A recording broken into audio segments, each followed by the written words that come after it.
ਵਾਹਿਗੁਰੂ ਜੀ ਕਾ ਖਾਲਸਾ वाहिगुरु जी की फतेह। सातवीं विशेषता, यदि कोई अवगुण छोड़ना हमारे वश में ना हो, श्री सुखमनी साहिब जी का नियम बढ़ाओ। आपका अवगुण दूर करने की ड्यूटी गुरु अपने ऊपर ले लेगा। प्रत्येक इंसान में कोई ना कोई गुण अवश्य होता है और अवगुण भी होते हैं। संसारिक रसों में संलग्न हुए कई बार मनुष्य को अपने अवगुण की पहचान ही नहीं होती कि कौन सा गुण है व कौन सा अवगुण है। वह अवगुण किए जाता है। उदाहरण के तौर पर, यदि कोई आदमी शराब पी रहा है, अवगुण, परंतु पहचान न होने के कारण वह निर्भीक होकर ये अवगुण किए जा रहा है। जिन्हें संगत प्राप्त हो गई किसी गुरसिक गुरमुख की अथवा किसी दयावान की, उसकी संगत में मन साफ हो गया, पहचान हो जाती है कि कौन सा कार्य अवगुण है। जब पहचान हो गई लेकिन काफ़ी देर से अवगुण करते करते आदत बन गई, अब वश नहीं अवगुण छोड़ा जाए, पर पहचान हो गई कि ये कार्य ठीक नहीं, अब निर्भीक होकर सरेआम नहीं करता लेकिन छिप छिप कर करता है, क्योंकि पहचान हो गई है कि ये अवगुण है। बाबा नानक सिंह जी वचन करते थे कि अपने अवगुण की पहचान हो जाना भी उसकी कृपा है। बाबा जी का वचन है, अकेले बैठकर अपने गुनाहों को याद करो, भाव अपने अवगुण स्मरण रखो, बहुत बड़ी बात है, मालूम तो हो कि ये अवगुण है। सो संगत जी, कई अवगुण ऐसे होते हैं जिन्हें छोड़ पाना हमारे वश में नहीं होता। कई ऐसी बुरी चीज़ें होती हैं जो हम छोड़ना चाहते हैं, परंतु हमारा वातावरण, यारी दोस्ती, रिश्तेदारी, सगे संबंधी ऐसे होते हैं छोड़ना चाहते हुए भी नहीं छोड़ पाते। कोई भी अवगुण, जैसे ये लो, मांस खाना बहुत बड़ा अवगुण है। कई छोड़ना चाहते हैं परंतु नहीं छोड़ पाते क्योंकि रसना को स्वाद लगा है। शराब पीना कई छोड़ना चाहते हैं, पर यारी दोस्ती मित्रता ऐसी बन गई, नहीं छोड़ पाते। रोमों का अपमान कई महिलाएं छोड़ना चाहती हैं पर नहीं छोड़ सकती क्योंकि वातावरण, रिश्तेदारी, माहौल, सोसाइटी ऐसी बनी होती है, नहीं छोड़ सकती। एक बात याद रखो, जो भी कोई अवगुण आप छोड़ना चाहते हैं लेकिन आपके वश से बाहर हो, गुरु नानक के घर का सरल ढंग है। महापुरुष युक्ति बताते हैं, कहते थे कि जितना भी आप नित्य नियम करते हो, उसके अलावा एक पाठ सुखमनी साहिब का रोज़ अथवा जितना भी आप उद्यम कर सकते हो करके नित्य उस अवगुण हेतु गुरु के समक्ष अरदास करते जाओ। गुरु की ड्यूटी लग जाएगी आपका वह अवगुण दूर करने की। गुरु नानक का घर इतना निराला है कि बानी पढ़कर गुरु से ऐसा प्रेम हो जाता है कि हमारी दुर्मत दूर करने की ड्यूटी भी गुरु स्वयं पर ले लेता है। काफ़ी समय पहले की बात है, कोई महिला नई नई आई संगत में, स्वभावते कहीं मेल हुआ और वचन चल पड़ा आईब्रो बनाने पर। उस महिला को विनती की कि ये ना बनाया करो। वह महिला कहने लगी कि हमारा वातावरण, सगे संबंधी, रिश्तेदारी ऐसी बन चुकी है कि यदि ना बनाए तो निर्वाह नहीं होता, सभी व्यंग करते हैं। मैं चाहती भी हूँ छोड़ना, पर छोड़ नहीं सकती। कहने लगी कि संगत में विचार सुनकर कई बार मेरे मन में आता है कि छोड़ दूँ आईब्रो बनाने, छोड़ दूँ रोमों का अपमान करना, क्योंकि इसमें कलगीधर पिता की नाराज़गी है, किंतु मेरा मन अभी इतना मजबूत नहीं हुआ कि छोड़ दूं। दास को उसकी ये बात सुनकर बड़ी खुशी हुई कि इसे संगत में आकर ये ज्ञान तो हो गया है, बात मन को तो छू गई है कि ये दुष्कर्म है, क्योंकि ये भी एक अवस्था होती है, गुरु नानक के घर की कक्षा है। एक समय ऐसा होता है जब इंसान को ये पता ही नहीं होता कि भला क्या है और बुरा क्या है। जैसे जैसे संगत करें, पहले वह बुरा काम छोड़ा नहीं जाता, पर बुरे एवं भले काम की पहचान हो जाती है, जिसे यूँ भी कह लो कि मन साफ हो जाता है। अब बुरा काम करते भय आता है, छोड़ा नहीं जाता, लेकिन सूझ हो जाने के कारण वह काम करते समय भय आता है। जब तक संगत नहीं मिली, ना ही ज्ञान की आँख खुली, वह यही कहेगा रोम काटना, अंडा मीट खाना कोई गुनाह नहीं। दास को उस महिला की ये बात सुनकर बड़ी मन को खुशी हुई कि शुक्र है इसकी ज्ञान की आँख तो खुली है। गुरु नानक के घर की वह कक्षा तो मिल गई है जहाँ बुरे भले की पहचान हो जाती है। उसने कहा कि मेरी तीव्र अभिलाषा है कि मैं रोमों का अपमान करना छोड़ दूं। एक बात याद रखना, अवगुण की पहचान होना व अवगुण को छोड़ने की अभिलाषा होना भी एक बहुत बड़ी बात है, क्योंकि सामान्य व्यक्ति को तो अपने भीतर के अवगुण नज़र ही नहीं आते और जब तक अपने अवगुण नज़र ना आए तब तक उन्हें दूर करने का ख्याल भी पैदा नहीं हो सकता। जब हम अपने अवगुणों को समझ जाते हैं फिर धीरे धीरे उन्हें अपने जीवन में से निकालने की कोशिश करते हैं। जब उस महिला ने ये कहा कि मेरी अभिलाषा है, मेरा मन चाहता है कि मैं ये अवगुण छोड़ दूं, तो दास ने महापुरुषों द्वारा मिली सुमत अनुसार उससे विनती की कि अपने नित्य नियम के अलावा एक पाठ सुखमनी साहब का रोज़ाना इस अवगुण छोड़ने के संबंध में कर लिया कर। सप्ताह बाद शहीदा साहब अथवा दरबार साहब अथवा जहाँ भी श्रद्धा हो देख कर आकर अलग अरदास करती जाकि हे सच्चे पातशाह, ये एक अवगुण है मेरी ज़िंदगी में जो जाता नहीं, तू रहमत कर इतने पाठ सप्ताह के इस अवगुण को छोड़ने के लिए सतगुरु तेरी कृपा से हाजिरी लगाई है, आपने ये सेवा ली है।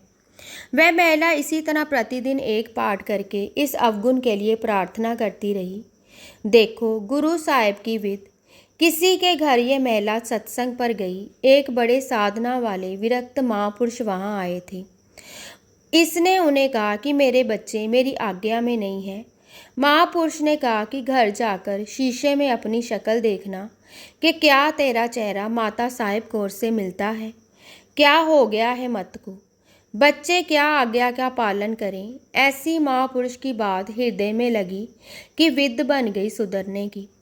कहाँ वह महिला स्वयं नहीं थी रोमों का अपमान छोड़ती और कहाँ उस महिला पर इतनी कृपा हो गई सुखमनी साहिब की कि बानी ने भीतर इतना मजबूत कर दिया कि उस महिला ने अनेकों को प्रेरणा देकर इस अवगुण से छुड़ाया। इतना लाभ है सुखमनी साहिब की बानी पढ़ने का। यदि सुखमनी साहिब का आंचल पकड़ लें तो गुरु की ड्यूटी लग जाती है हमारी दुर्मत हमारे अवगुण को दूर करने की। गुरु अर्जन देव जी फरमाते हैं, सिख की गुरु दुर्मत मल हिरे। अर्थ समझना, दुर्मत कहते हैं खोटी बुद्ध को, हिरे से भाव है दूर करना, अर्थात गुरु की ड्यूटी लग जाती है सिख की दुर्मत को दूर करने की। आवश्यकता है युक्ति की। सच ता पर जानिए जा जुगत जाने जियो।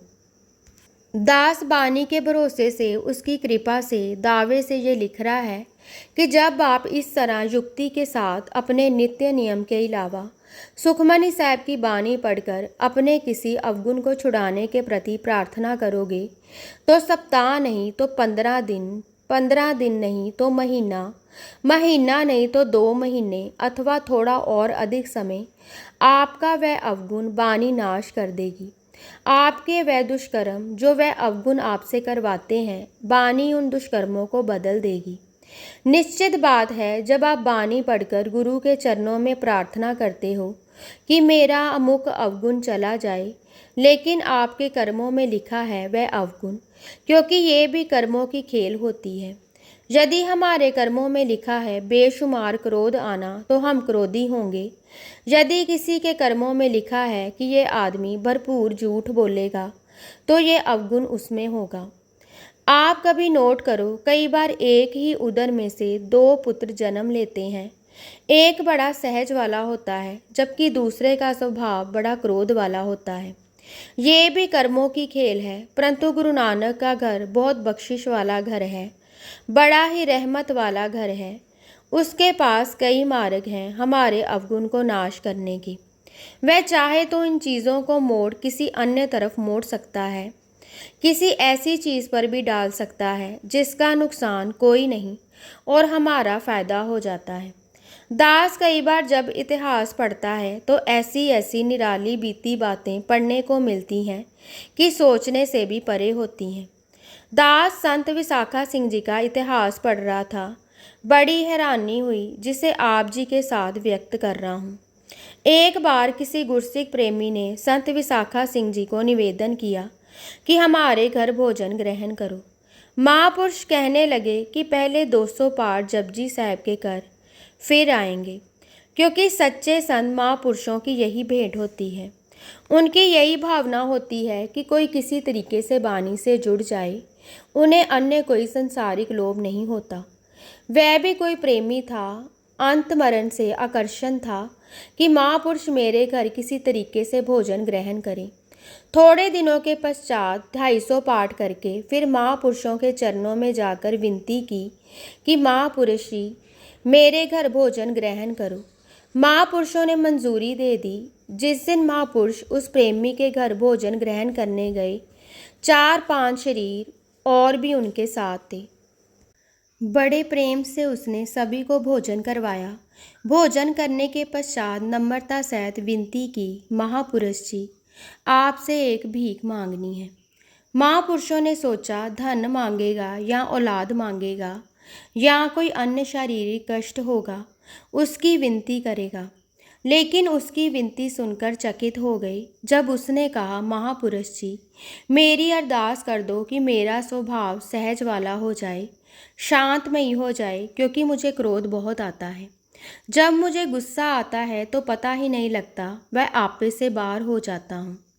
10-15 मिनट बाद महसूस होता है कि मैंने बहुत गलत किया है, लेकिन जब मुझे क्रोध आता है तो पता ही नहीं चलता। कई बार हमें पता होता है अपने अवगुण का, लेकिन उसे दूर करना हमारे वश में नहीं होता। वह भी भाग्यशाली हैं जो अपने अवगुणों को विचार करते हैं। जब उस गुरसिख ने महापुरुषों के समक्ष अपने अवगुण को दूर करने की विनती की तो महापुरुषों ने अंतर ध्यान होकर देखा कि इसने पूर्व जन्म में कर्म ऐसे किए हैं कि इसके कर्मों में लिखा है क्रोध करना। सोच में पड़ गए कि क्या करें, है भी प्रेमी। 250 पाठ जपजी साहब के भी किए हैं, भोजन भी करवाया है प्रेम से। यदि कुछ युक्ति ना देकर गए, इसकी भावना पूरी ना की तो क्या मज़ा आया। उनके हृदय में से अरदास निकली, सतगुरु कृपा करो इसके स्वभाव में सहज आ जाए। आगे से इशारा हुआ कि इसके कर्मों में लिखा है क्रोधी होना। महापुरुष इतने दयालु कि दोबारा अरदास की कि सतगुरु कोई विद्य बनाओ, अवगुण कैसे भी चला जाए। अरदास के बाद जो प्रेरणा हुई नियम की वह ये दी। महापुरुष कहने लगे, संतोखसर साहिब से अमृत लाना है, कटोरी में डालकर एक पाठ सुखमनी साहिब का करके अमृत पीना है। प्रत्येक 7वें दिन अरदास करनी है। 13 सप्ताह 2 बार हाजिरी लगानी है। ऐसा संतोखसर का वर, संतोष का, ऐसी सुखमनी साहिब की बख्शिश हुई। साखी में लिखा है, इनके पास एक प्लॉट था।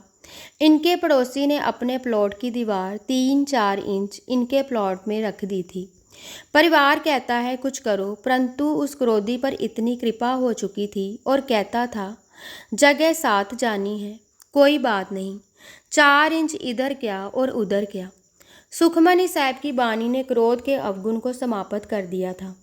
महापुरुष बाबा नानक सिंह जी तो गुरु नानक के प्रेम में यहाँ तक वचन करते थे कि जीवन में किसी समय ऐसा समय बन जाए तेरे भीतर किसी प्रकार की वासना की अग्नि हावी हो जाए, अथवा कोई भीतर विकार हावी हो जाए, कोई शरीर ऐसी बात कह दे बर्दाश्त ना हो, गुस्सा आ जाए, क्रोधी हावी हो जाए, तो गुरु नानक गुरु ग्रंथ साहिब के चरणों में झुककर ये पढ़ा करो, गुरु नानक दाता बख्श लै, बाबा नानक बख्श लै। बड़ी गहराई की बात है, मन में बसा लो।